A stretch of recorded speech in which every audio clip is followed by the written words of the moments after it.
Hello and welcome back to the History of Video Games podcast. My name is Ben and I am joined by the one and only Happy Birthday Wes. Oh man, it's my birthday? Well, not really, but close enough. It was yesterday. Thank you very much.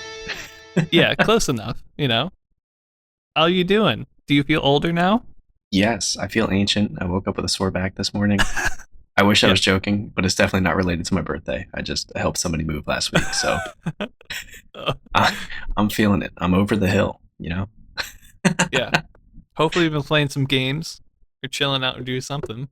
Oh yeah, tons of games. Unfortunately, I haven't got a chance to play Celeste yet, which you just gave me for my birthday. Thank you very much. But yeah, I'm definitely going to be playing that later, so look forward to me. I already have played a decent bit of that game on like friends' accounts and stuff, so I already know how awesome it is, but I'm excited to delve further into it and actually beat it, hopefully. Although it's so hard, but yeah. That sounds cool. What else you been doing though? So I've been playing kind of all over the place. It's been a while since we recorded, so I got a lot of games under my belt in the past couple weeks. But one of the ones I wanted to talk about is called Baba Is You, which is a new game that I got. And I mentioned this briefly to you before, but it's a puzzle game that came out, I want to say like 6 months ago, maybe a year ago. It's been out for a while. It's got like kind of cute, cartoony, simple graphics, and it's like text and logic based. I don't know if the right phrase of it, but you're kind of forming sentences based off of nouns and properties and using like is or and to join them all together. But the weird thing with how it works is that you can move all of these sentences as like physical blocks. So the game gets its name from the main character, sort of, Baba, and every time on the screen that you're playing a map, it has to say Baba is you somewhere. Otherwise, you can't control the character. And if you break that sentence at all, like you move the you away and you don't replace it with something else that like lets you control another object, then it's basically game over and you have to hit the back a turn button to rewind time or whatever. But it just creates these like mind-bending scenarios where there's like a rock that's right next to a flag and you have the word rock floating on your side. So you're like, okay, well, what do I have to do to get myself over to that flag? But then you realize you have to push the word rock and push Baba out of the way. So instead of saying Baba is you, rock is now you. And you don't control Baba anymore. You control the rock and you go to the flag to win. So it's like all these weird logic scenarios. Sometimes you just turn win into you and say like Baba is you and win. And then you just win the game. You don't have to touch anything because win is like the operating value there. Right. But it's super innovative and hurts your brain in kind of like a good way. Definitely one that like I could sit and do a puzzle and not figure it out for like 40 minutes straight. So I've been really good about taking breaks and just being like, I'm going to just not play this for a little bit. Because otherwise I think I'd go insane. I feel like I would really like this. It's real good. Yeah. I might have to, if you don't pick it up yourself, that might be your next birthday present. Wow, that sounds cool. It's very unique sounding, you know? Yeah, it is. And the graphics are just like real goofy. Like, you know, it kind of looks like a kid drew them. It's awesome. I think it's supposed to look that way on purpose. Mm-hmm. But yeah, it's super unique. And the other thing that I've been doing that I wanted to at least briefly talk about is I've been getting the dreaded Joy-Con drift on my Switch. Oh, no.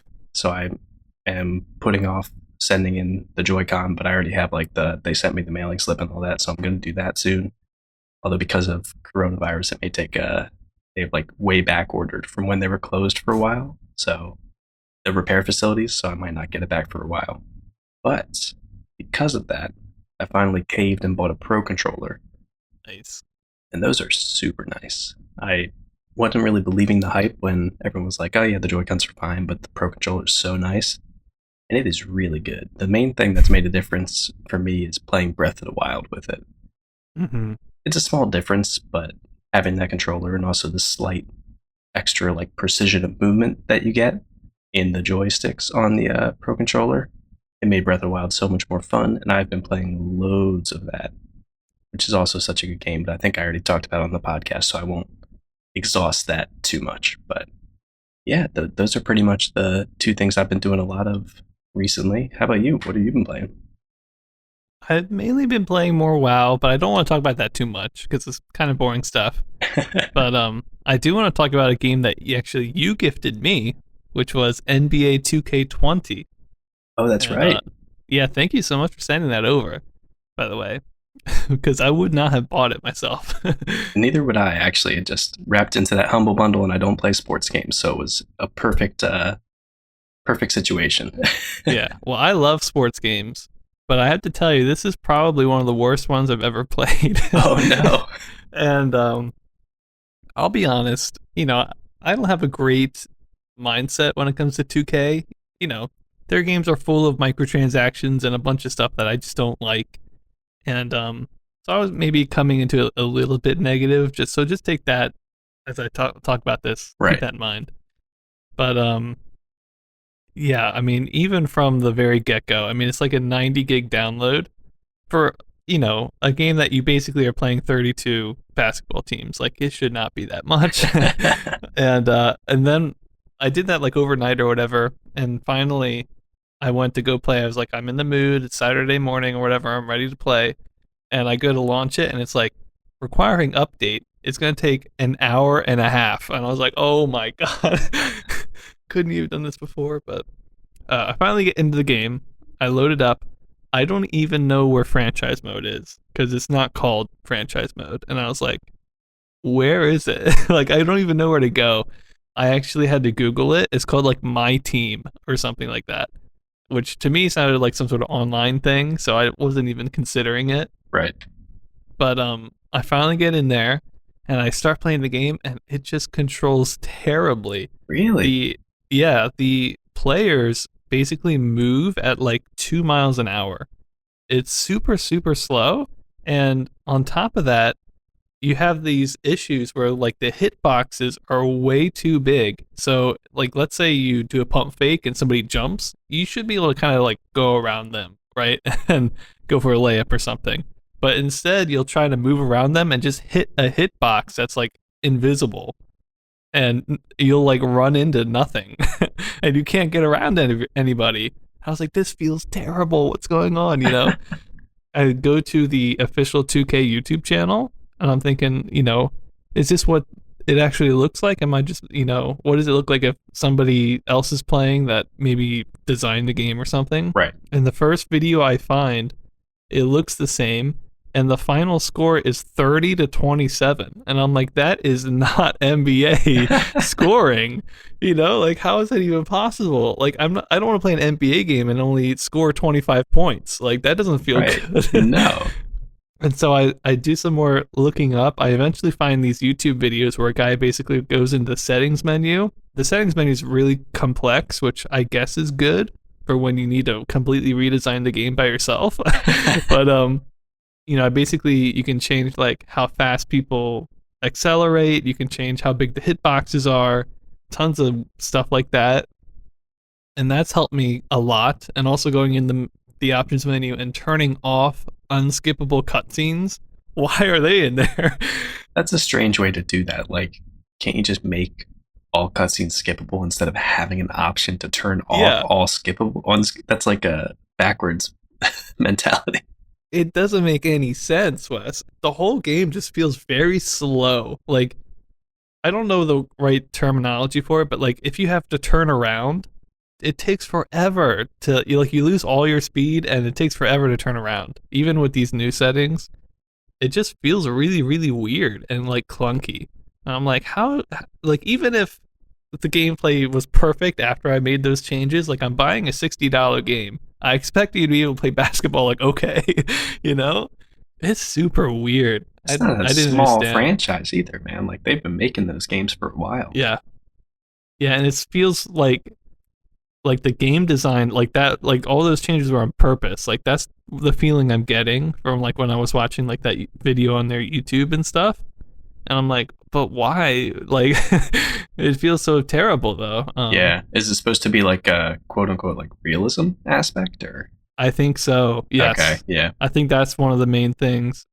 And even stuff that irritates me, like Like, let's say I fouled the AI, and they'll go to the free throw line and be like, bounce, bounce, bounce, shoot. And I'm like, can you just shoot the ball? You know, like I don't need to see these long-winded animations of someone like doing like each major figure does like their way they shoot a free throw and stuff. Like I don't care.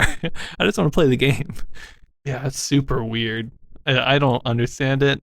Also, I've never really encountered this that much, but I know I'm like not the biggest hip hop and rap guy, but the soundtrack just sounds terrible to me. I don't under I like, you know, again, I don't listen to a lot of that music, but like the old school like NBA Street and stuff, I love those soundtracks. And that was like rap. I mean, it was more old school stuff, but like it gets on my nerves sometimes in the main menus.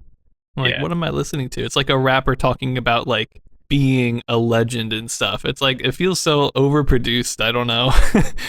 But yeah, it has not been a very good experience. I think I'm gonna play or try to play a little bit more, especially now that I know all those settings exist. I can try to, make acceleration even higher and stuff, but it really feels like I shouldn't need to do that, you know?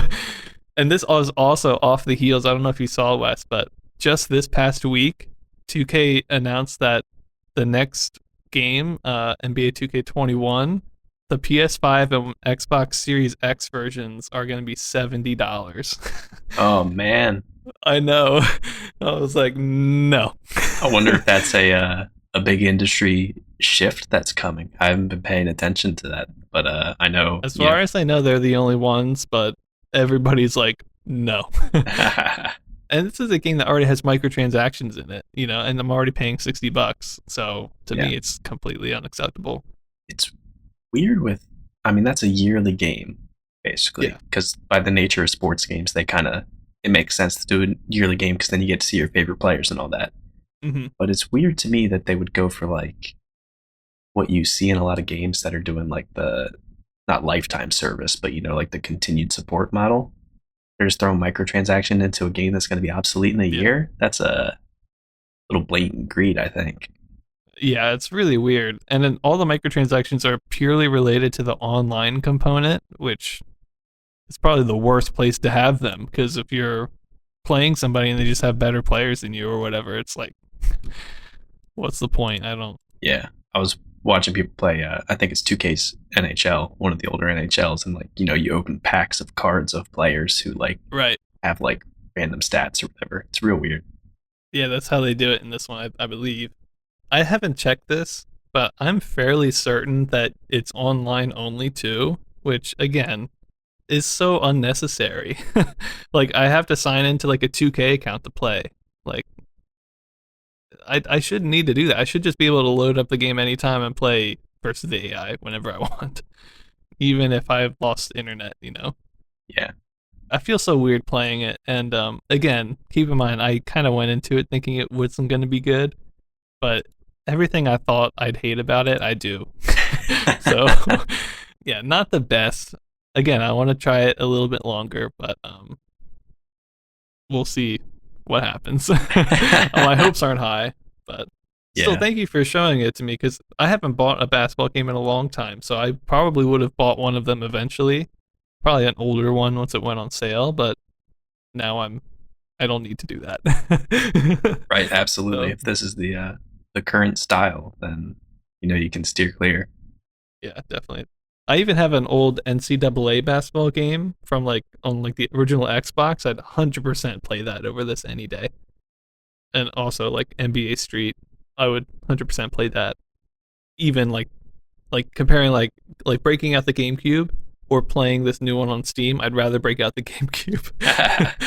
So yeah, I don't take it, That's my first impression. So if any of you out there like the gameplay, be sure to let me know why.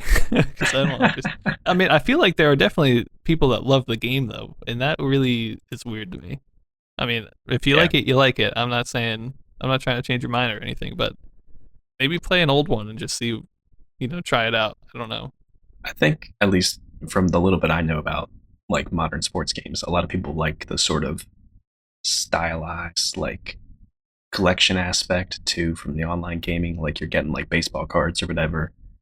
And just, I don't know, I guess the realism of it, like you're watching a game except you can control the players, but it doesn't have, it's not like gameplay driven, Yeah, right? Like it doesn't feel good to play. yeah, exactly. It's definitely a lot like a movie. Like even before the game starts, there's probably like 5 or 6 cutscenes. You know, people saying, "Oh, this person scored this many in the past game and whatever," and it's all made up, obviously. So it's Right. like, I just try to skip through them, but there's like 6 of them. There's like one of the coach like fake talking to somebody. There's tons of stuff like that. So I don't know. But yeah, the gameplay did not feel good. It felt terrible. Why don't we move into a special topic though? We get off something negative. I feel like we've been ranting a lot lately in these. We got a So lot to rant about, I yeah. guess. Yeah. Let's get into a special topic. Yeah, absolutely. So today we're going to talk about two programming languages that we mentioned. Some games have been developed for, but they're not really huge ones. No pun intended. The first one's Tiny Basic that we're going to talk about. And Tiny Basic is basically a subset of the basic programming language that was designed to fit on smaller storage. So it could work on microcomputers that didn't necessarily have as much storage space. The language itself did this by not using arrays or string manipulation in its math. And that's as far as I'm going to go into it because that's as much as I understand about it. But basically, any code that you wrote in Tiny Basic would have a smaller size because of this. So Tiny Basic was released for free, and it was kind of seen as like a free alternative to Microsoft Basic, which was out at the time that Microsoft would actually license to people to be able to use on their computers. It grew pretty popular through publications in People's Computer Company and Interface Age, and it was kind of developed through like multiple users passing iterations of the code through like cassette tapes or typing them out like we've seen in publications and sending them to each other. So it kind of reminded me a lot of like open source software today, which is pretty cool. It was kind of being ongoing developed by a bunch of different people. And because of this and the fact that it was free, in 1976, Bill Gates wrote an angry letter to all computer hobbyists complaining that they were ripping off Microsoft's Basic by using Tiny Basic. Oh wow. I don't know exactly what it said, but he seemed pretty angry basically because people were using Tiny Basic instead of Microsoft Basic, which they could pay for. So, an editor of the magazine Dr. Dobbs, Jim Warren, saw this letter from Bill Gates and said this is basically an attempt to commoditize software and turn it into a product instead of encouraging like open development of software, which is interesting because obviously we're so much on that side of things now where there's tons of software you pay for and that's sort of how it goes. But then there also is still open source and like open development of software going on now too. Mm-hmm. And one interesting version of Tiny Basic that coined a phrase that's still used today was created by programmer Li Chen Wang, who created a version of Tiny Basic for the Intel 8080 microprocessor. And at the very bottom of it, instead of copyright all rights reserved, he wrote copy left all wrongs reserved on the bottom of it. And copy left apparently is still a term today that if you put it on software, I don't know how popular it is, but it at least had a pretty long wiki article about it. But if you like put it on the bottom of your software, you're basically saying, hey, this is free to use, but if you're editing it at all and you're making a derivative of this software, it has to also be free to use. So it's just kind of a way of saying like, hey, this is open development. Nobody should pay for this copy left. So I thought that was really interesting because I wasn't expecting all this sort of history to come out of Tiny Basic, but it sort of kept alive to like open source development kind of. Mm-hmm. Yeah, that's basically all I had for Tiny Basic and its impact on history. Did you want to talk to us about Pilot for a little bit? Yeah, sure. I don't have too much to say. We've mentioned Pilot a couple times in the I think it was a People's Computer Company. It might have been Creative Computing, but I think it was the People's Computer Company. They had some Pilot stuff where they talked a little bit about it, but it's essentially another programming language, just like Basic, although definitely not as popular as Basic. I thought because it was coming up in these newsletters recently that it, kind of had a new wave or even came out pretty recently ago, but it actually came out in 1968 and was developed by a psychology professor at the University of California, someone named John Starkweather, which is a great name. Love that Very name. strong name, yeah. Yeah. But he actually tried to make a couple different programming languages. I think his best one or latest one was called Pilot, and it was really, since he was a professor, it was really a language designed around computers in education, and that also includes stuff like I believe like grading tests using computers and stuff like that.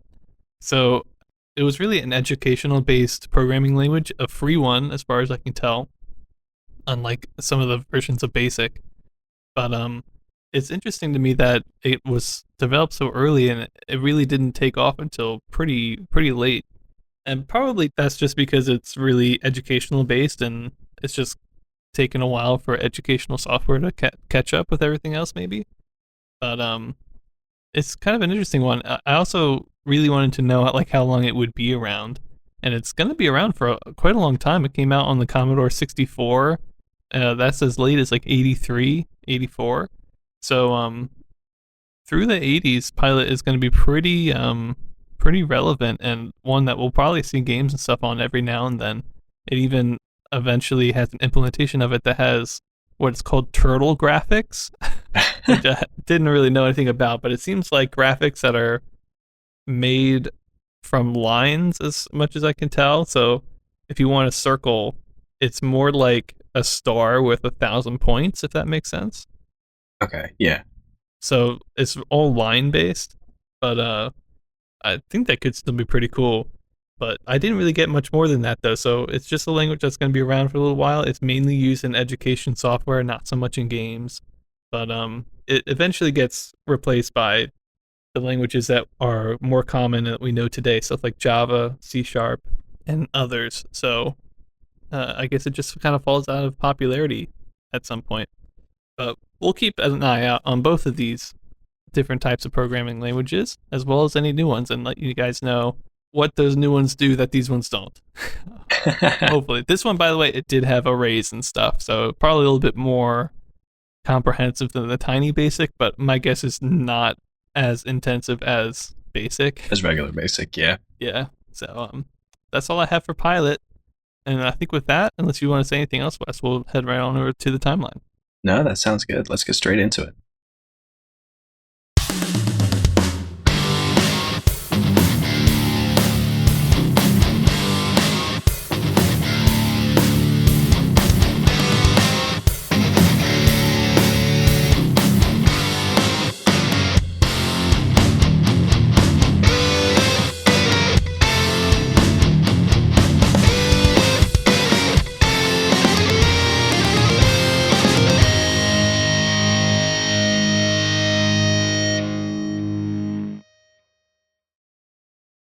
Hey everybody, welcome back after that wonderful musical interlude. As always, we make that joke every time, but trust me, it never gets old.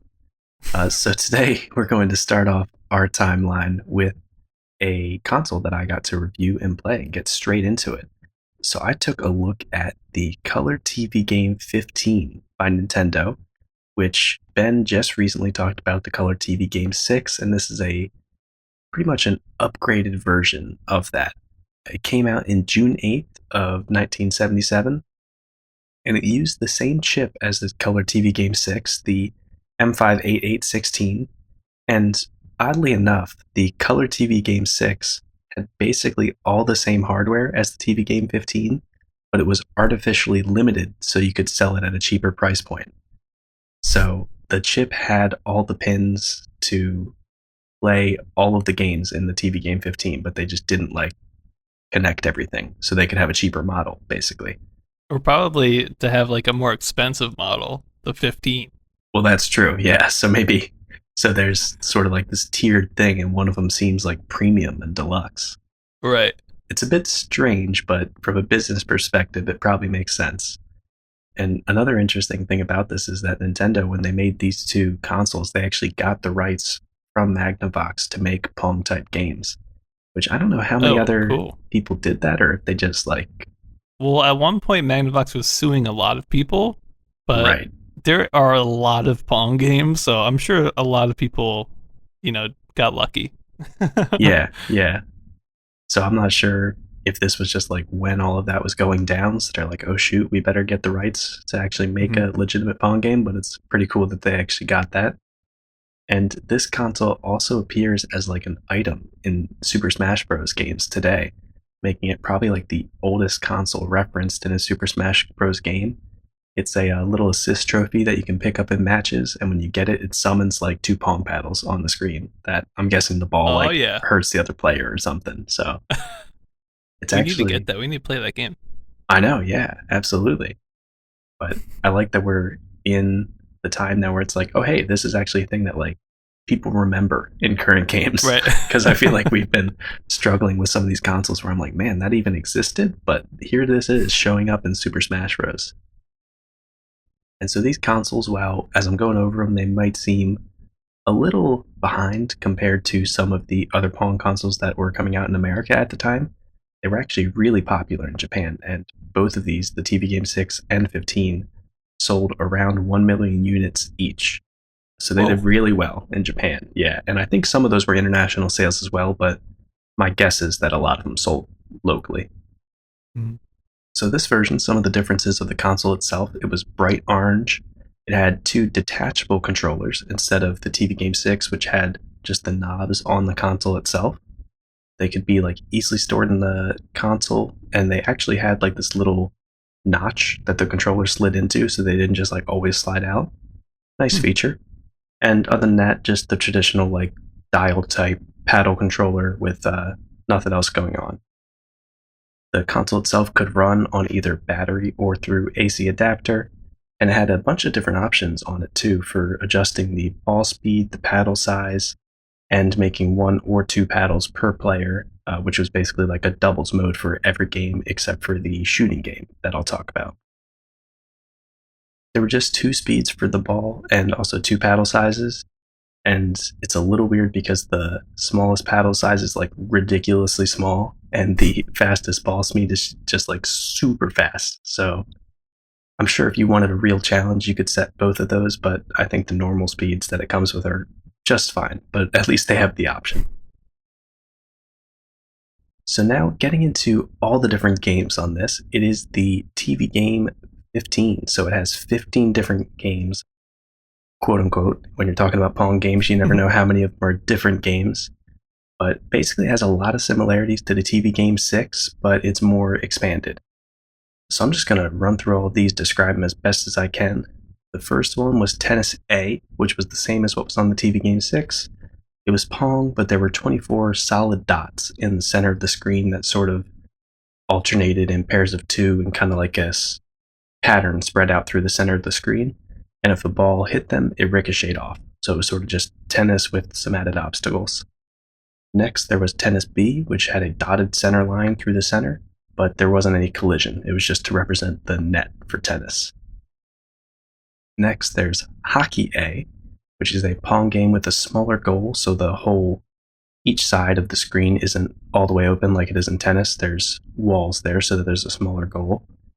And there's the same dotted center line that's in Tennis B, but this time it does have a collision. And two of the center like hyphen dashes that are in the center line just aren't always on the screen and they periodically appear. I don't know what causes them to appear, if it's just on a timer, but just like randomly these dots will appear and they have collision too. It's kind of strange because it's just like this.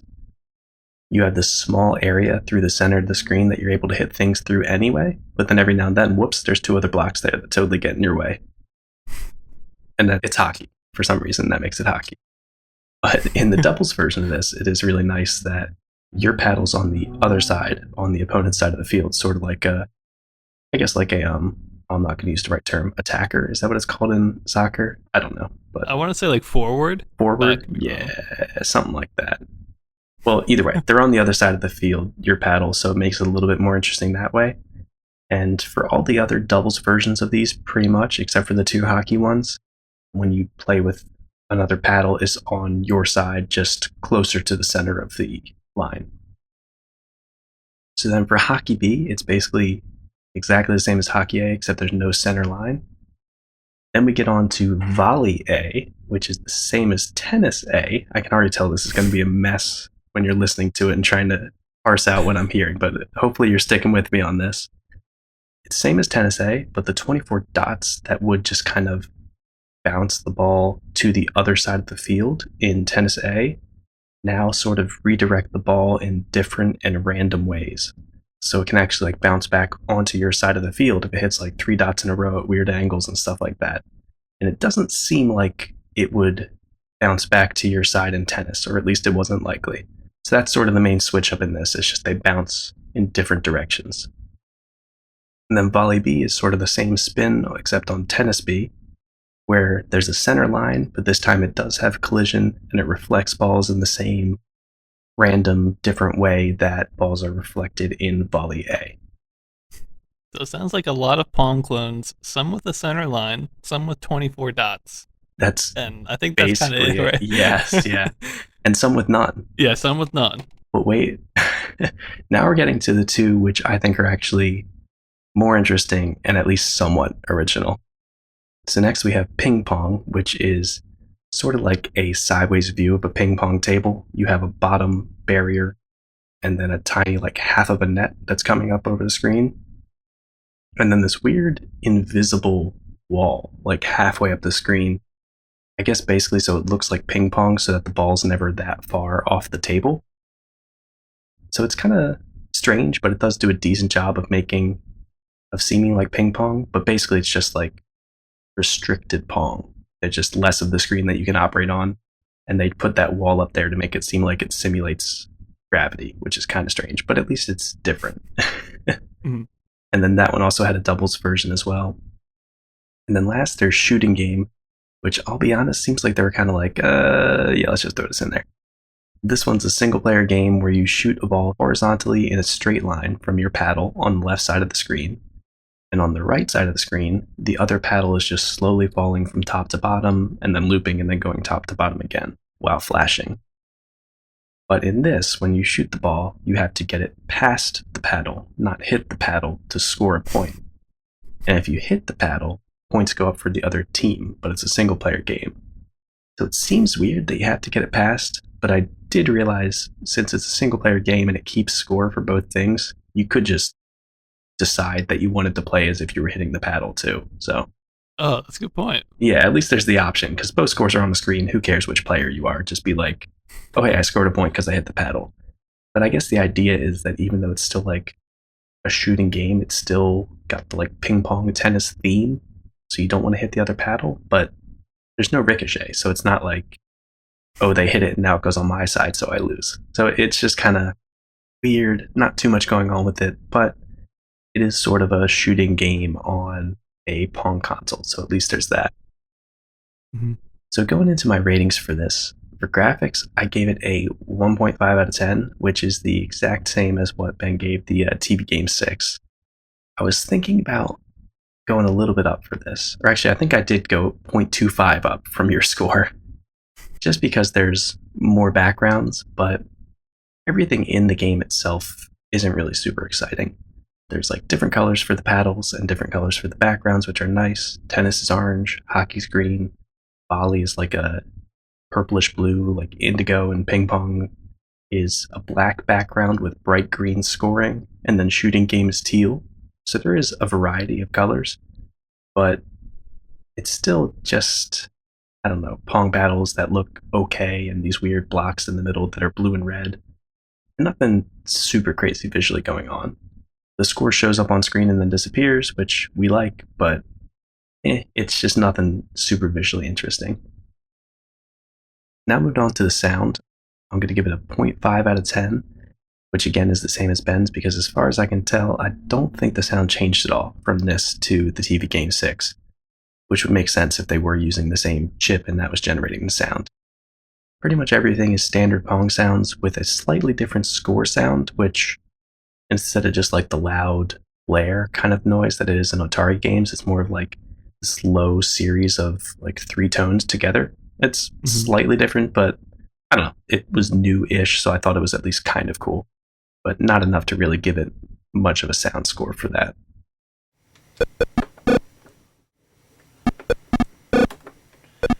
And then moving on to the gameplay, I give it a 1.5 out of 10. I really think there's some interesting stuff here with volley and how that switches it up, and ping pong and shooting game. But everything on this console is just Pong variants. There's like some fun changes to gameplay, but it's not really anything we haven't seen before. Like different types of ricochet we've seen before, these kind of like shooting games and like restricted playing fields. We've kind of seen all of that. And I do like the option for two paddles for each player in all the game modes, but it's not really enough to call it another game. Like this is an 8 game console, not a 15 game console. But we have seen plenty of companies do that, so I think that was sort of just a trend of the time. Shooting game, I think, is an interesting addition, but doesn't really have any variety in the gameplay. You never shoot at an angle. As far as I could tell, the ball always just goes straight horizontally from your paddle, and the opposing paddle is always moving at the same speed and doesn't ever change its position like on the screen to be closer to you or further away. So in general, it's kind of just this really unexciting shooting type game. I feel like if you just pressed the button at the exact same interval every time, if once you figured it out, you would just get points, and that would be it. I forget, is the ping pong one that has where like half of the screen's cut off. Are the paddles still vertical there, or are they horizontal? I forget how they had it because I've seen it with both. They are vertical. Oh, they're vertical. Okay. Yeah, so I think that's what makes it like. I feel like some of the volleyball ones we've kind of seen like those horizontal ones, or maybe I'm Yeah, confusing it, but that was mainly what I was thinking. yeah, I'm pretty sure it is like ping pong paddles is what they're supposed to be now. So it would make sense that they're horizontal. But yeah, they basically just move exactly like they do in tennis and look exactly the same. It sounds like it'd be hard to score then, because you only have to guard half the screen anyway. I don't know.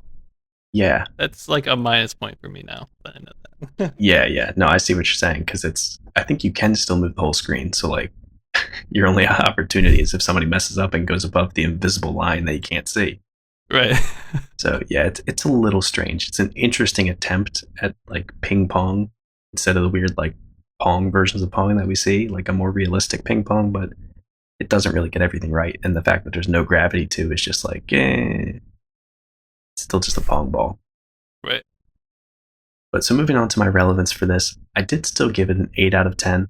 It came out right around the same time as the TV Game 6, and apparently it's pretty much all the same hardware, so I felt like it's just as deserving of relevance as the TV Game 6, and also it looks like it did really well in Japan. Right. It's kind of weird to see, but a couple of people who are reviewing this pointed out that there's like no Nintendo branding on any of these. They were like just getting into the market, so they didn't even realize that they should plaster Nintendo over everything. But these two consoles, they did well enough, I guess, that Nintendo was like, hey, we should stay in the video game market, which, as we know, is like a gift to all gamers today because of all the Nintendo products.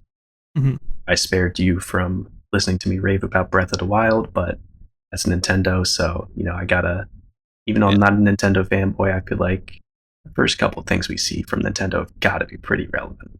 Yeah, definitely. Especially if it's like hardware related.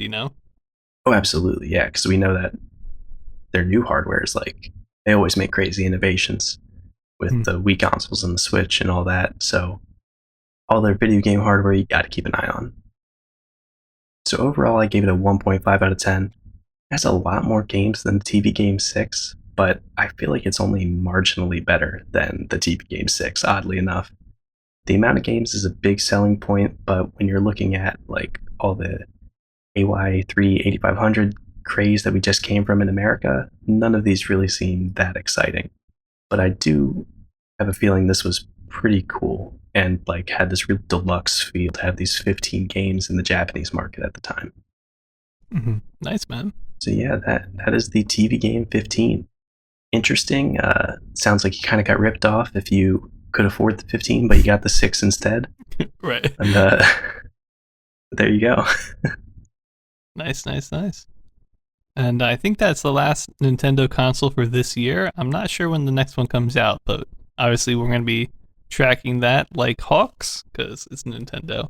But let's keep moving on. The next one's an honorable mention here. It's the GMC 802 by Miragama. I don't know.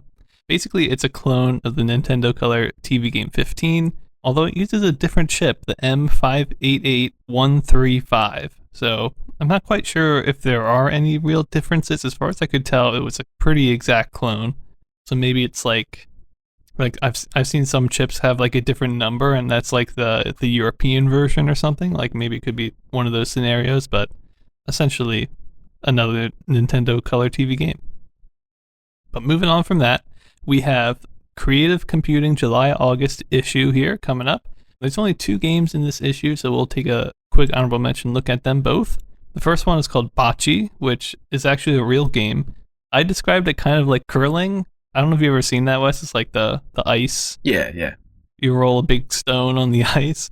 Except they're all balls in this, and even the target is a ball, so you can hit the target and actually move the target, which seems almost like cheating, but yeah, kind of a weird. In this one, in this version of it, it's all text based because it's a basic game from Creative Computing.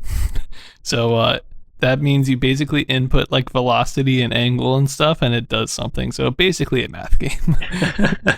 No matter which sport you're thinking of right now, there is a basic math game version of it. That's what we're learning in this timeline. And then the second one that we have for creative computing is called UFO. Sounds like it was kind of like a Trek 73 game, but it's all text-based and we don't have any emulation for it. Mm-hmm. But that's going to be it for computer games, I think, for today. So let's move out of that, move into the first one that I rated today. It's the RCA Studio II, Wes. Oh, boy. Dun, dun, dun. Yeah, if you guys don't know, the last time I looked at one of these, it was not good. So I kind of went into this one thinking, I'm probably not going to like this. But I'll tell you, Wes, I was surprisingly happy when I saw what the games were. Yeah. I really thought after the last failure at being able to play Pong, this console could not do anything right. But I'm going to be reviewing a cartridge called Gunfighter / Moonship Battle, and there are 2 games on it. I'll talk about them both. The first one, Gunfighter, it's a version of Gunfight. We also know that as Western Gun, but essentially a 2-player kind of shooting dueling game on the RCA Studio II. And they actually do it somewhat justice, I think. I mean, you have 2, I don't want to say like cowboys, because, you know, the models are not good. They basically look like fire hydrants with legs at the bottom as the shooters. But, you know, you have 2 shooters. You have a single cactus in the middle, which is a good addition. And you can move up and down. I don't think you can move horizontal, which is interesting on this one. But you can move vertically, and each player can shoot 2 shots at a time, which is a shot more than I thought you'd be able to do. So it's like a decent one. I mean, I feel like a simple shooting the other person gameplay is like, I'm down for it, you know? Yeah. It's kind of hard to mess that up. And I think this is a pretty decent job. The bullets move at a pretty decent speed. The refresh rate is not bad on this. I mean, we saw that with baseball too. It kind of moved faster. And considering that there's 4 projectiles on the screen at any one time and 2 moving characters, I thought it was going to be kind of laggy, but it doesn't seem to be that bad. I mean, it's not like the best, but it's not terrible either. The one thing that does bother me is the score is on screen the entire time. So your character can get hidden almost behind the score. And the score is, it goes up to like 999, which I've got no clue why it would ever need to do that. Yeah, I think, if I remember right, I think all of the RCA games, except for maybe the UFO one I played, it's like you kind of just have to make up what the end of the game is, because it just always rolls over after 999. Yeah. I watched a video that said it had a 2-minute time limit, although when I played, I never lasted more than 2 minutes. So I don't know how true that is, but still, I think it's okay. And one other thing that's interesting is that there is an AI mode on this one, which is a great addition. Although the AI is pretty dumb, it doesn't move very much and it just spams attack. So it's kind of like you have to pop your head up, shoot some stuff, and then go back down quick, you know, before its projectiles come at you. But it could probably be pretty easily abused. But still, it's not too bad. I mean, it's not like they attempted to do Grand Track 10 and it was just like so bad. Like this one, I feel like The original Western gun had like better graphics. It could shoot at angles. The bullets could ricochet off things that had destructible terrain, but the core gameplay wasn't that far removed from this. Right. So I was pretty happy with that one. And then the second game is called Moonship Battle, and this one's essentially the same thing. It's another kind of dueling game, two people fighting and shooting bullets, except this time each player has energy. You start with 100, and if you move, it goes down by 1. I think if you shoot, it goes down by 1, but if you get hit, it goes down by like 10. So if you hit your opponent a lot, even if you're doing more moving, you'll still win. So it's kind of a different approach to just shooting and seeing how many times you can hit your opponent. It's more kind of risk how much am I going to do dodging as to how much am I going to try to hit the other player and be more aggressive. I feel like there's a lot more to it, and I really like that. And because you start at 100 and you go down, like the games don't take forever either. And the other thing is that the model, the little sprite that you have, this one, it basically looks like a chair or something. I don't know what it's supposed to be, but I don't know. It's supposed to be like a spaceship, but it does not look like it. It's very, very small compared to the larger Gunfighter sprites. This one's only like 3 by 3 in terms of how much space it takes up sprite wise. So very small. And because of that, they actually allow horizontal movement, and you can actually fire in all 4 directions. So you can get under somebody and fire as well, which is pretty cool. It's just another thing that differentiates it from Gunfighter. And, having 2 kind of gun shooting games and having each one actually feel uniquely different is like, that's about as good as I can hope for on this console. So I was decently happy with this one. It did not anger me, although it wasn't like the best, obviously. But let's get into the ratings. Starting with gameplay, I gave it a 2.5 out of 10. This one I went pretty high with because I like shooting games. And as far as shooting games go, the fact that it wasn't like completely laggy made it so I was actually decently fun to play. And the fact that it had AI mode and both games were different, I thought it was pretty good. So 2.5 out of 10. This is the game I would actually be like, recommend to buy, if you own the console for some reason, Yeah. It's the one game to have. But, that's kind of where the good stuff ends. Graphics is not that good. Like I mentioned, you can tell what everything is, but it's by far the worst, sprite of a cowboy I've ever seen. I think the cactus is actually probably the best looking thing. It's black and white, obviously. The score's on screen the whole time. Again, it's annoying.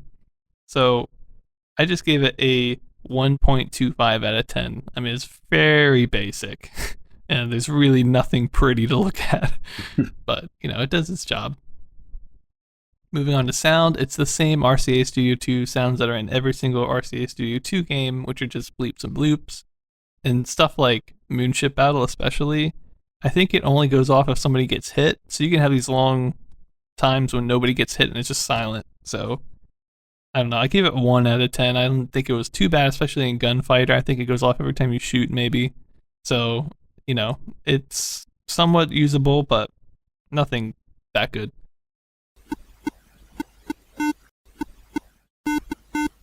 And then relevance, I don't know. I give it a 4 out of 10. I think it's kind of hard. I'm only giving it that because it seems like it's one of the more popular RCA Studio 2 games, but like we mentioned previously, the RCA Studio 2 is not the console defying expectations and changing the industry or anything. So, and both of these games are probably based off of games that have already been out. The Moonship Battle one, as far as its shields and stuff go, it reminds me a lot of that tank game.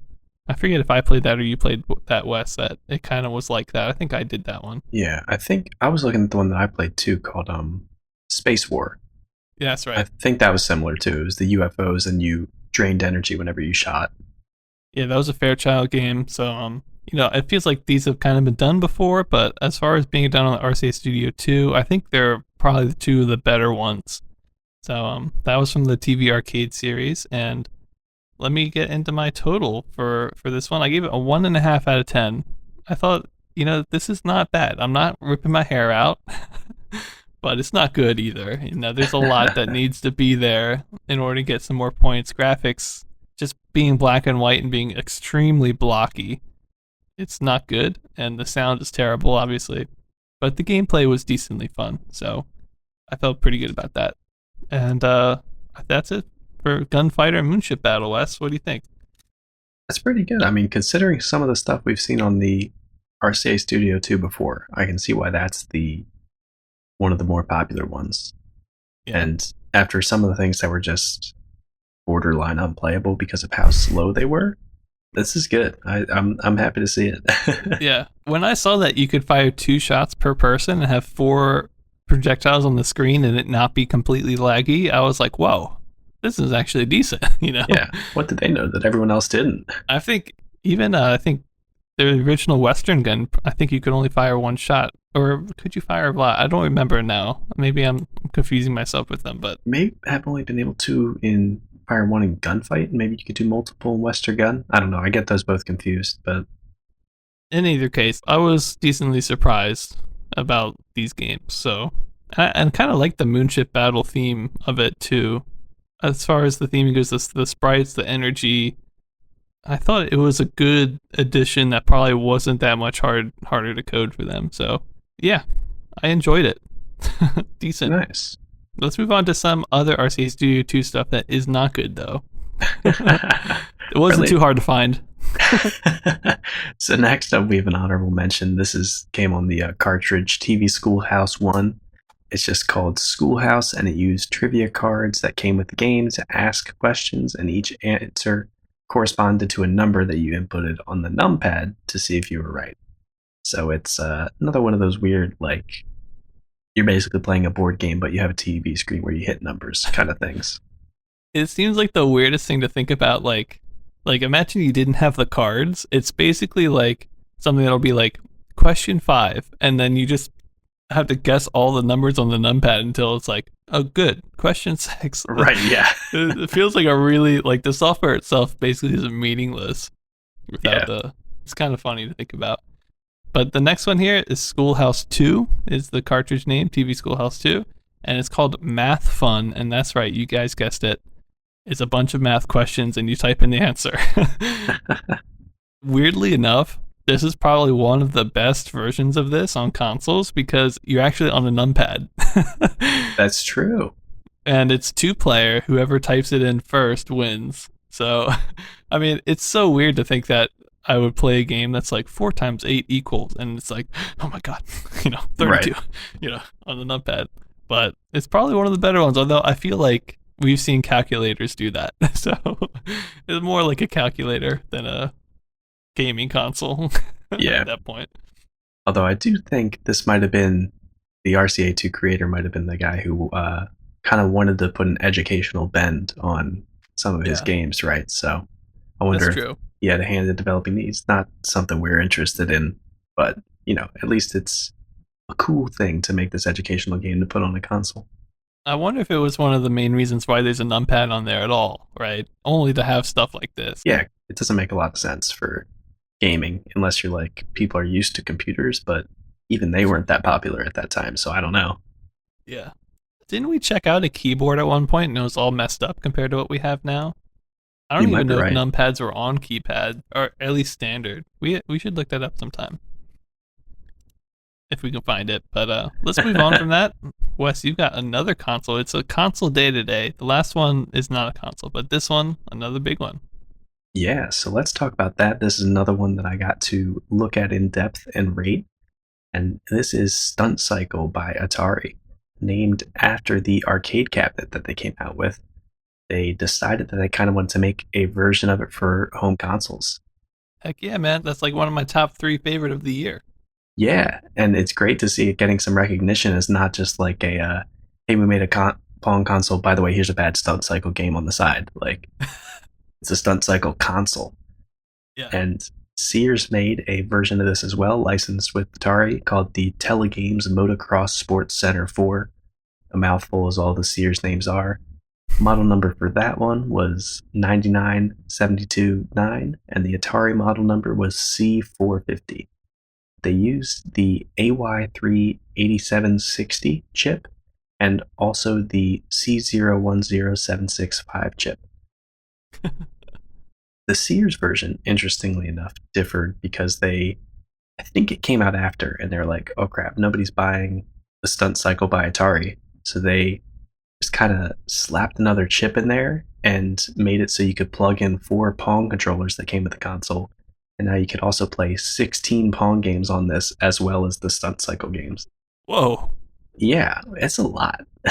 So for the purposes of this, I'm pretty much going to be rating the Sears version, just not going in depth in the Pong games because all the Pong modes, as far as we can tell, are exactly the same as the modes that are on Ultra Pong. They look like they work pretty well, but I don't want to get in depth telling you about what all of them are again. But the console itself is one of the really exciting things about this. It's the whole console basically is just like handlebars on a motorcycle. There's a base that has like a face with like a start button and a couple other game selects, but then the top of it is just like these two like bike handlebars, and the right one you can crank to like rev it and control the throttle. And that's basically the only control on it, but it's awesome. And I love they have the left handlebar on there, even though it doesn't do anything, but helps it feel so much more realistic. So getting into the gameplay for this, as I mentioned with the Pong games, I'm not really going to go into them too much, but basically, as far as I could tell, they're all the same as the Ultra Pong games that Ben had already talked about. But talking about the 4 Stunt Cycle or motorcycle games that were on this. First, you have Stunt Cycle, which is a blue background. And for all of these games, there's 3 horizontal black lines on the screen that are different levels. And your bike kind of goes left to right across the screen on the top line, and then the middle line, and then the bottom line. And for this one, once you get to the bottom line, as you're building up speed on the top 2 lines, you have to go up a ramp and jump over 8 buses, I think. And if you jump without going too fast or too slow, you get a point, and then the number of buses increases. And if you land on the buses, or if you go too fast when you're landing, or if you throttle up too fast while you're anywhere before the ramps and you flip over and your guy lands on his head, which is this hilarious thing. Like they literally just turn the sprite upside down, but it's pretty good. But if you do any of those, then you lose a try basically, or you crash, and you get 8 crashes, and then the game ends. So basically, the whole point of this one is keep jumping, keep landing, and getting over progressively longer lines of buses. I think it goes from like 8, and you can get all the way up to like 25 or something like that, which is kind of crazy. It didn't look like it was too hard to control, but it looks kind of fun. You sort of have to like keep the throttle right in between and then pull the throttle down when you're in midair over the buses so that you land softly. So that's pretty similar to Stunt Cycle. It doesn't have some of the visual coolness that the arcade cabinet had of the guy like falling down and then picking up his bike and walking all the way back up to the top and all that kind of stuff. But they did do a decent job on a console of just having like 3 lines that the guy goes down to sort of give that effect that he's going up this huge wind up before he gets to the ramp. The next game is called Motocross and is on a red background, and there's just kind of these blue squares on the middle of the ground. There's no ramp at the bottom and nothing to jump over, but anytime you go to one of these blue bumps, you need to do a wheelie right before you get to it to be able to get over it, and if you don't, you crash. And you do a wheelie on this by accelerating the throttle really quickly, or if you're already at max speed, cranking the throttle back and then putting it way back to max speed quickly. So it's interesting because it has this like type of control that you never really need to do in Stunt Cycle. I think you can wheelie in Stunt Cycle, but there's no point to it. So they kind of add this different aspect. You have to get over these bumps as fast as possible and basically go through all 3 levels on the screen and get the best time. Next up, there's a game mode called Drag Race, where there are no like boundaries or obstacles on the screen, but you have to shift to increase speed, where you don't have to shift in any of the other game modes. And how you shift using this controller is you pull the throttle backwards and then move it forwards quickly. And then after you shift, you get kind of better time based on how your shifts are. And same sort of thing as motocross, just get through the screen as fast as you can. But also in Drag Race, if you accelerate too fast without shifting, you just like turn upside down and crash or whatever for some reason. And then the last mode on this is Enduro, or I've also seen it called Hurdle. That might have been a difference between the Atari and the Sears versions. But it's basically a combination of Stunt Cycle and motocross. The top two lines of the track have a bump in the center that you have to do a wheelie over, and then you have to get over, do the wheelies, do all those, but then you still have to jump over buses at the very end. So it's this neat combination that looks pretty hard, but I think it's really cool that you don't just have two lines of empty space like you do in Stunt Cycle to kind of build up speed and be like, okay, now I'm at the right speed. You got to think about wheelies and then at the last second be like, okay, now I'm at a good speed to jump over these buses. And in addition to that, all of these modes had an expert difficulty, which switched up the gameplay a little bit. For Stunt Cycle and Drag Race, it made the throttle way more sensitive. And for Motocross and Hurdle, it just added more bumps onto the field. 2 bumps per level. So you got to wheelie a lot to be able to get through that. So getting into my ratings for this, for graphics, I gave it a 2 out of 10. The motorcycle and the rider sprite are pretty simple, but I almost forgot it was a console. Like, it kind of just looked like a bad arcade machine, which is a compliment, I think. The driver doesn't really have like visible legs, which is a bit of a problem, but you can clearly see like what looks a lot like a motorcycle helmet. They did that really well. And then there's wheels and a basic shape of a bike, which compared to a lot of other consoles, like that's pretty high fidelity, I feel like at this time. You can tell that it's a guy on a motorcycle and it's pretty good. Other than that, the varying backgrounds are nice, but they're just a different colored background, nothing super exciting. Black lines and the ramps look okay, they're kind of boring. And the buses kind of just look like trash cans, but I was able to figure out what they were because I was like, oh yeah, this is like the Evel Knievel jumping buses kind of thing. Mm-hmm. So they did their job at least, but they didn't look great. It was just like looking head on into a windshield, but it was basically just a white rectangle. But then you have to remember that you're adding onto that 16 Pong variants, which even though they don't look fantastic, they're pretty good Pong games graphically. So it's just really impressive that this console can do both of those. I mean, I think it's basically running off of 2 separate chips, but still, just taking into account all the visual variety that this console has, I felt like it deserved a pretty good rating. I should mention, I don't know if I told you this, Wes, but the Ultra Pong game modes on the Sears version that it has, they're not in rainbow color like they were on Ultra Pong. They're in more normal color, flat color. I mean, it still could be nice, but not the rainbow that Ultra Pong is probably best known for. Right, so that's a good point. And actually, I had forgotten that they had rainbow, so at least I rated it as if it didn't have rainbow. So okay, good. I just thought that still the variety, even if it was flat colors, was kind of interesting. So yeah, definitely. It is important to note that yes, it doesn't have the rainbow, even though these are on the Sears version basically all the Ultra Pong game modes. So moving on to the sound, I gave it a 1.5 out of 10. It's got some pretty cool sounds in the Stunt Cycle games on the console. There's a revving sound, which is pretty standard, but it sounds good, and a sort of like beep sequence whenever you successfully clear a jump.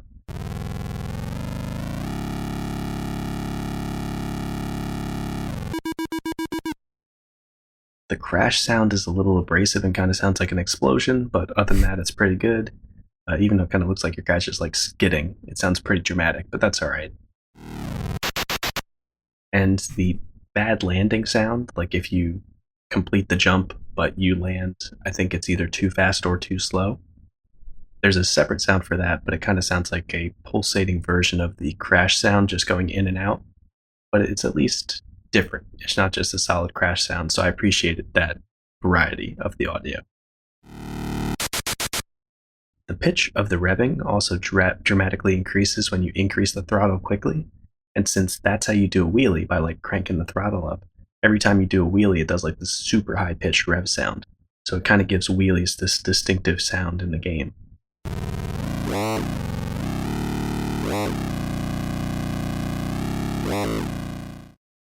Overall, there wasn't anything too crazy as far as the audio or innovative, but it at least seemed like a solid collection of motorcycle sounds for a console game. And then moving on to the gameplay, I gave it a 2 out of 10. Again, mainly because of the variety. I think being able to have 16 Pong games and then 4 pretty good motorcycle games on the console is pretty sweet. But then even if you're just looking at the motorcycle games, they're all a decent bit of fun. I think they are really different than what we've seen on other consoles at the time. And I was really impressed by the fact that each of these modes, even though they're kind of just, oh, this is Stunt Cycle with obstacles thrown in, they all require you to do slightly different things with the controller, which I don't think we see a lot of things do. Like you have to shift versus wheelie versus time your speed in the middle to be able to jump. So it's not just visually different and like scoring different, but you have to do different inputs to be able to play it as well. And you're on those handlebar things, right? So that's probably kind of cool to use a peripheral too. That's a bit different. Yeah, absolutely. It's not like you're spinning the dial, so it probably just like feels good to play, even though it's got that old game like difficulty, I'm sure, and it's kind of hard to get used to. I'm sure once you get the a feel for it, it's pretty fun. And with a little bit of imagination, you're really driving a motorcycle. You're really doing those evil Knievel jumps. And so for relevance, I gave it a 5 out of 10. While I think the game is a lot of fun, came at a time when the market was still inundated with all these like Pong clone consoles, and it doesn't seem like it gained much traction. I don't think it sold very well. I think that bringing Stunt Cycle games to consoles is really cool, but I also don't know if we'll ever really see that specific genre catch on unless you count it as like a racing game. But sort of like these stunt games, unless you're thinking of like Trials or anything like that, Mm-hmm. it's not like this huge genre. So it's really cool, but I don't know if it's super relevant. So then overall, I gave it a 2 out of 10. I think it's a solid console. I especially like the Sears version. I was worried that it wouldn't play well because it seems like they just like slapped 16 Pong games into this console. But as far as the videos I was watching, it seems like it could transition between Pong and the motocross and stunt cycle games pretty well. Brings some new fun gameplay with these different types of motorcycle games, and it has a really cool controller. So I definitely think, for nothing else, it's a super fun collector's item because that controller is awesome, and Mm-hmm. it seems like it'd be a lot of fun to play. Nice. Well, I'm glad you got to see Stunt Cycle firsthand, even if it wasn't the original, which is definitely probably, I would say it's way better than this. I think Yeah, part of what made the original so good was the animation and stuff on the dude, which you couldn't bring that to home console, but he had such a character to him, and maybe you got a little bit, but it not doesn't near as have much. as much of that character, but it does kind of make up for it with the fact that you feel like you're the driver now because you actually have these cool handles. You know, you're not Mhm. driving it with just like a dial. Right, that's good. Well, cool. Before we move to my last one, a couple quick honorable mentions with this AY3 8760 chip that was the chip that had the Stunt Cycle games. I almost forgot about this, but the PC50 or PC502, which is part of the PC50X line, I don't know if you guys remember, but we did the PC501, which was the 8600, which had 10 Pong games. Well, the 502 has these Stunt Cycle games. And there's also, I should mention, an 8765 chip, which is just the European PAL version. So you could also get these games in those PC50X consoles that we listed a while ago. And there's also a couple just standalone ones. We've got one by Telepartner. We've got one by Universum called the Color Multispiel 4014. And then some stuff by Grandstand, the TV scoreboard by Tandy. Because the Sun Cycle games are only 4 games, almost all of them included other chips. Usually 8500 or 8600 chips with them. But yeah, I thought that was kind of interesting though. So that almost, I don't think there's any real console other than the 502, PC 502. All the other ones seem to include other chips on it as well. Not that it would be really fun to play the AY3 8500 games with this. Be like, I'm good. Right. But I mean, it's something extra. It's a little more bang for your buck, I guess. Yeah. I thought it was interesting that, well, maybe I shouldn't say it surprised me that much because it is AY3 whatever, which means it's a General Instruments chip that did the motorcycle games. And they're the ones behind the PC50X line. So it probably shouldn't surprise me, but I was surprised to see it up there. So for whatever reason. But let's move on to the last one for today. The last one I rated is called Desert Gun slash Roadrunner, and I'll explain that in a sec. It's by Midway, came out in July of 1977, and it's a light gun game, kind of similar to Triple Hunt, which Wes did a while ago. And it was the main thing I was kind of rating it against. let me get into the backstory just a little bit to start here. It's by Midway, and they originally had it as Roadrunner and even advertised it and sold some as Roadrunner. But then there's some differing stories. One is that when Midway acquired Bailey, which I think we've mentioned before, for whatever reason, I think Bailey might have had a Roadrunner type game in their catalog, and so they wanted to change the name to avoid confusion with that. Another reason that has come up is that they were afraid they're going to get sued by Warner Brothers for the Roadrunner name. In either case, they renamed it as Desert Gun. There's a flyer of both versions of that, and the Roadrunner one, the original one, I think it looks way better as far as the console art and stuff goes.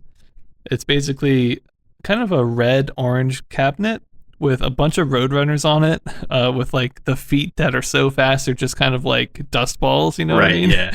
And it's pretty colorful. It's a very, desert themed kind of background with a lot of graphics on it of just cactuses and mountains and stuff. But I thought it was really cool. The Roadrunner is very memorable. It's very cartoony.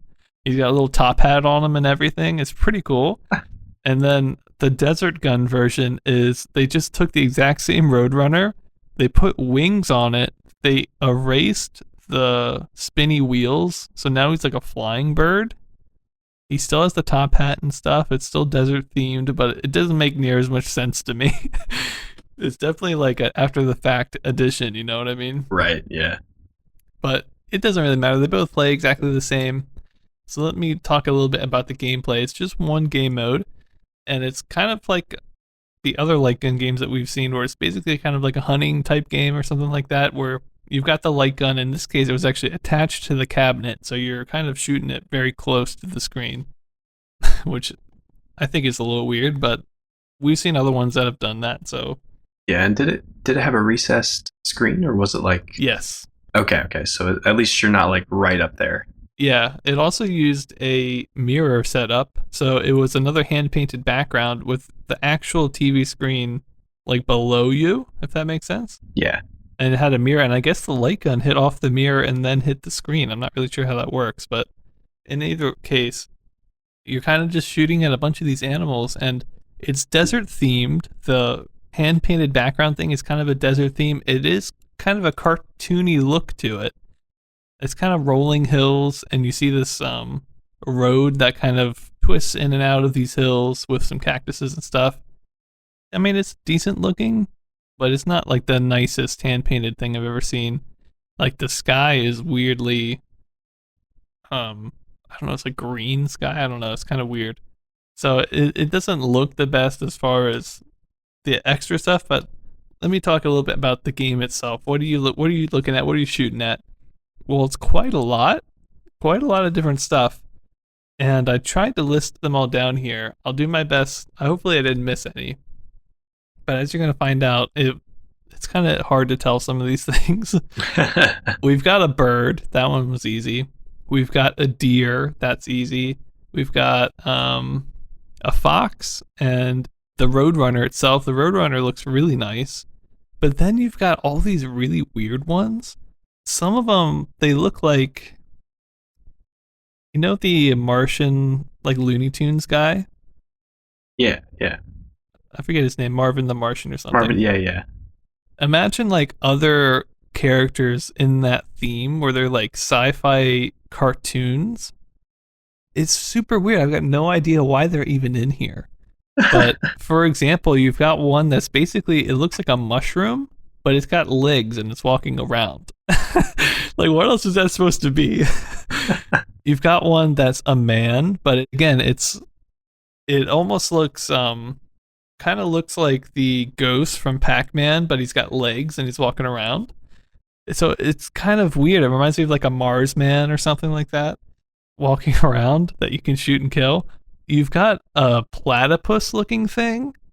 I don't know. It has like a snout though, like a pig. I don't know. It's kind of weird. And then the weirdest one that creeped me out the most is a rabbit, but the rabbit is giant in size, like larger than the foxes, and it's like man-sized and actually walks around basically on two legs. So I wrote down that it looks like a man in a rabbit suit. And that's what it looks like. It's quite strange. On top of all of that, there are also 4 bottles that are on the screen when you start the game, and you can shoot them for a couple points, and they don't respawn or anything. It's kind of a weird addition, but it's all right. Each bottle is kind of uniquely shaped, so I guess that's cool.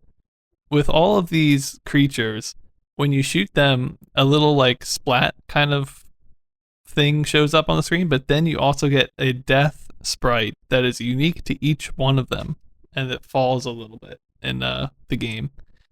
So I thought that was nice. There's like probably 8 different sprites maybe, and for each one to have their own unique death sprite too, I thought that was decent. Each one also has unique animation. It's not like the greatest animation. It's probably 2 or 3 frames for each one. You know, like bird wings out, bird wings in. You know, Right. but they do each move and are unique, and some of them come in and out of the screen differently as well. So I don't know. I thought as far as animation and number of sprites and stuff goes, I quite liked it. The theming just doesn't really make any sense. I really don't know what half of these things are, but I still felt like it was a decent amount of variety there, so that was cool. So let's get into the ratings. I feel like I've kind of talked about it a little bit. I'm going to start with gameplay.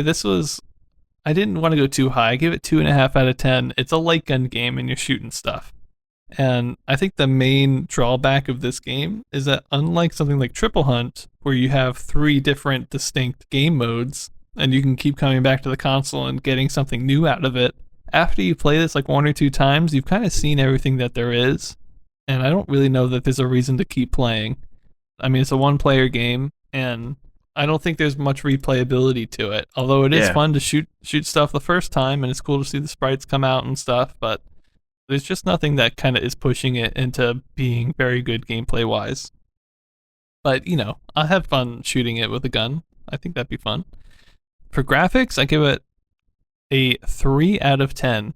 I think it was pretty decent. You've got a large number of sprites, you've got a hand-painted background, and each one has animation and a death sprite.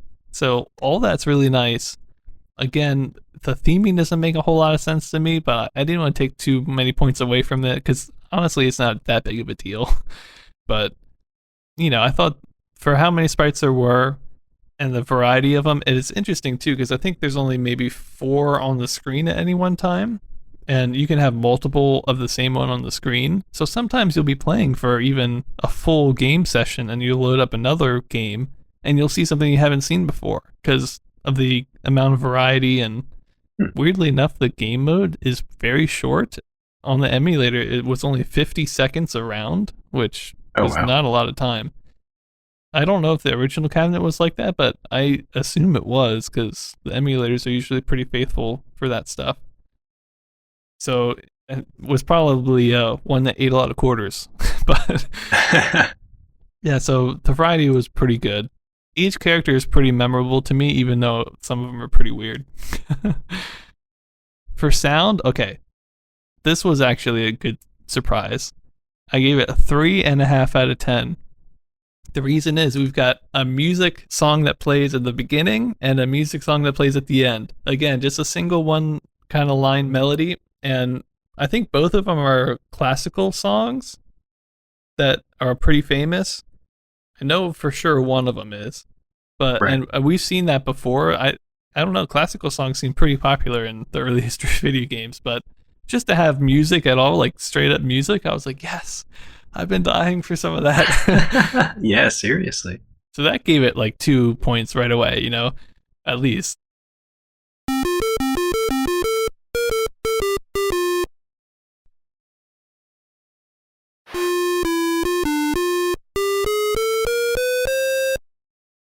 And then on top of that, you've got classic shoot 'em up gun sounds. I thought the emulator version of that doesn't sound very good, but I watched a video of the original cabinet and I thought they sounded pretty darn nice. You also have what I can't tell if it's electromechanical or not, but a sound that plays every time someone gets shot. And it's kind of a whiny sound. It's kind of maybe even disturbing because it sounds like a dog in pain or something like that, like a very whiny, high-pitched thing. Yeah. again, I think it's maybe electromechanical just because of how it sounds, and it really does get on your nerves. I think it's just the same one over and over again. But besides that, I thought it was very good. It makes a lot of noise. It sounds good, so the gun noises sound good. So I was pretty happy with it. I think the 3.5 out of 5 is not like the highest I've ever given. And we've seen games, I think, with even, I think Gunfight had, or I'm sorry, Boot Hill had 4 different melodies. So it's not like it's never been done, but it's still very infrequent. So whenever I see it, I just get very Right. hyped.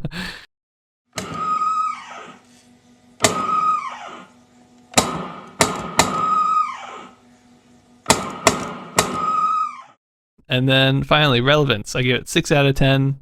I think it's decently relevant. I mean, it has to be. It's a Lycan game by Midway, one of the largest companies in the business, so it has to be somewhat relevant. And I like that there's different versions and there's kind of a backstory behind. Is it Bailey? Is it Roadrunner? Is it Warner Brothers? You know, so people knew this game. It's pretty easy to find some info on it. So I think it sold decently well. So I give it 6 out of 10 there. And then overall, a 3 out of 10. A very solid light gun game, if somewhat unoriginal maybe in terms of its gameplay, but maybe all light gun games are just like that. You know, That it's a could light be. gun. Yeah. But not much else you can do. I kept thinking about it compared to Triple Hunt. I definitely think Triple Hunt is better. I mean, the bear animation and stuff on that was The so bear, good. like, I mean, 3 game modes was awesome, Yeah. but the bear alone, like, that was so good. And the roar sounded good. Oh, Yeah. I loved it. Yeah. I mean, it didn't have music, but it had all the sound effects and stuff that this doesn't have. And I think the hand painted backgrounds looked better and made more sense on that one Right. compared to this, which has a cartoony look to it. And a lot of the characters, I guess, are very cartoony. They have to be. I don't know what else a mushroom man would be doing there, but who knows? Or a platypus in the desert. Yeah, I was looking up pictures while you were talking, and it's strange. It looks like there's also just like a fish, except that has like 3 legs, or I don't know That's the what was going on. platypus that I was talking Oh, about. okay. Yeah. Yeah, yeah. But then you get normal looking ones like the deer. It's very normal looking, you know? Right. Oh, yeah, it's very strange. But that'll do it for us today. So I hope you guys enjoyed that. It's kind of a longer one. We had a bunch of big consoles, including Nintendo's second console, Stunt Cycle. I talked about the RCA Studio II, which was actually good this time, or as good as it can get anyway. And we talked about Desert Gun and Slash Roadrunner by Midway, a pretty decent light gun game with music. I'm down. Ooh, that's always good. And make sure to check out our website. Ben keeps adding more stuff on there and improving it every time. I just added 8 or 9 episodes worth of info, so all of 76 is done now. So go check it out. Holy cow. We are catching up on that website. Mm-hmm. So make sure to take a look at that. Also, send us an email if you have any questions. And keep an eye on Twitter. We'll announce there if we have to delay putting an episode for a week or any other announcements that we might have for you guys. And with that, we will see you guys in the next one. See you next time.